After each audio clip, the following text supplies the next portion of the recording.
Good morning, guys. Welcome, 4th of November, 8:34. If you can hear me and if you can see my screen clearly, please type Y for both. Good morning. I just want to check Sam for okay to crack on. Hopefully I should be. Okay, good morning. So, certainly this is one of the most interesting charts that I've got here that we're looking at right in the top middle of my chart. This is the Nasdaq since the start of October on a daily candle. If that was the only chart that we were looking at, and I just squeezed it out slightly so it didn't take into account the sell-off over the summer.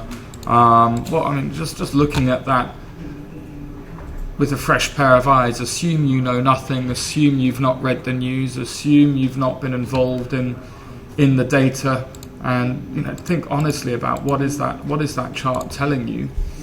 Where are these equity indices going? And I think really it's really quite clear that this is an incredibly bullish month.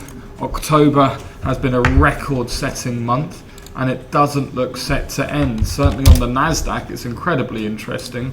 I just take away some horizontal lines here, and let's just scroll back the years, back to when we were listening to Nirvana and going to Laser Quest. Not quite there yet on the futures, but certainly on the cash we do have record highs. I mean, that's a phenomenal rally that we can see there in this technology indice. Not too dissimilar. I mean, the reason why it's different from the bubble that we saw in the late 90s, obviously, is the time that we've taken to create this value, the time that we've taken to move from, can you believe it was at 1,000 back in just 2009? It was at 1,000 in 2009. But if you go back to the dot-com bubble, of course, it just took 3 months to create a similar type of move, not too dissimilar to the Shanghai comp that we saw. So it was the Nasdaq. We're watching the Nasdaq yesterday over the cash market open. Not a huge amount of data yesterday, not a huge amount to drive us, and certainly the activity being continued to be dominated by the Fed and expectations of the Fed. If I bring my pivot points onto this DAX, you can just see how we were moving yesterday. We were trending lower. We were trending lower throughout the session initially. Well, here you can see it. So slowly trending lower down towards the pivot level. We then had, so here, this is the trend that we had earlier on before the cash market open.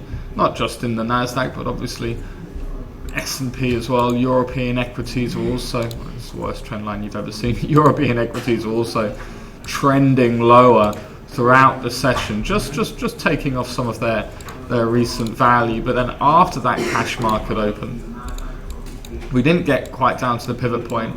This was a really filthy cash market open in the Nasdaq, wasn't it? Can you see here, right on 230? It looked like we've been able to get above this area, but right on 230, we got hit hard, pushed lower. We then had a firm rally, if you remember that, and the S&P being dragged back higher, European equities being dragged back higher. We then got smacked back down. These aren't small moves. Just to put it into comparison.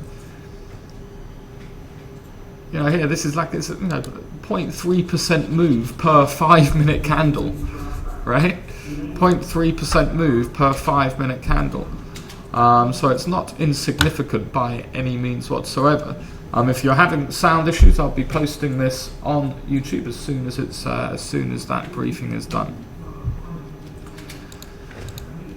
So, difficult session, and on the theme of perhaps feeling rather unlucky or feeling misfortunate if you were long and you weren't able to take advantage of that move.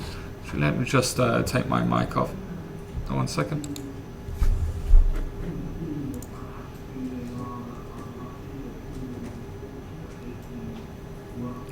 The delay is huge.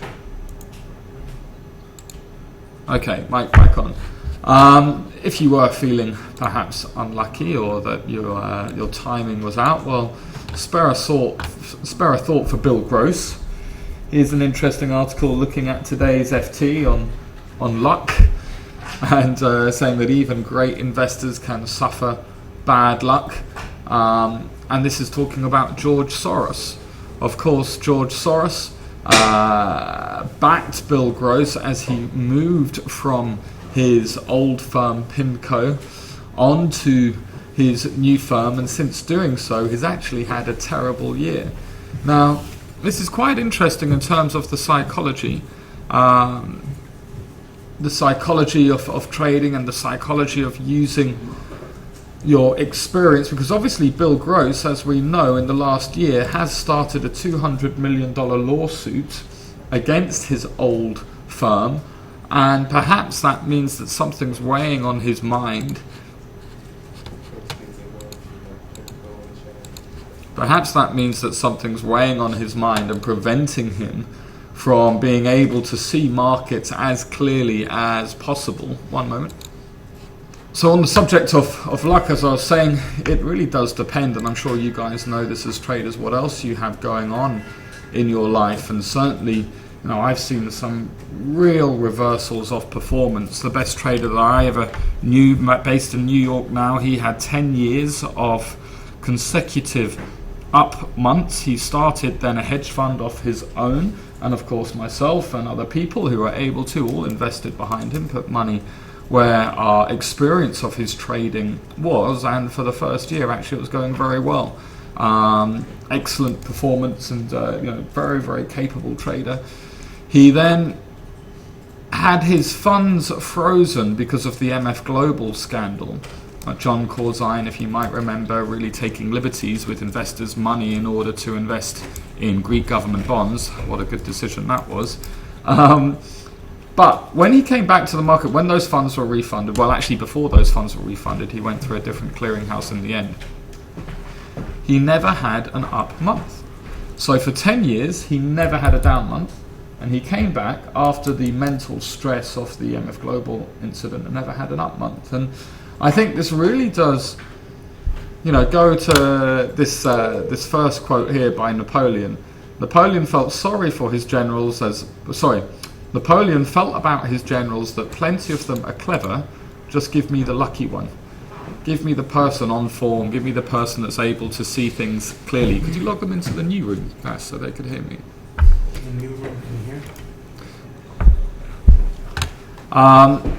So that's just an interesting view on luck, and obviously George Soros, who's a very well-known investor, as you know, and a very successful investor, perhaps just choosing his timing with Bill Gross. But the problem is, in that kind of situation, what do you do with someone like that? Do you stop backing them, hoping that somebody else might then become more lucky than the investor that you were backing? It does put you in a difficult situation. Anyway, one more FT article before I move on. It's about the FT talking about their rate liftoff, the Fed's rate liftoff. I mean, this has been a sort of spinning record in terms of how often we talk about this, but it really, really depends on the US data. And what I have here is I've just made a chart for now. Let's see if I can post this. Just very simply on Excel. One moment.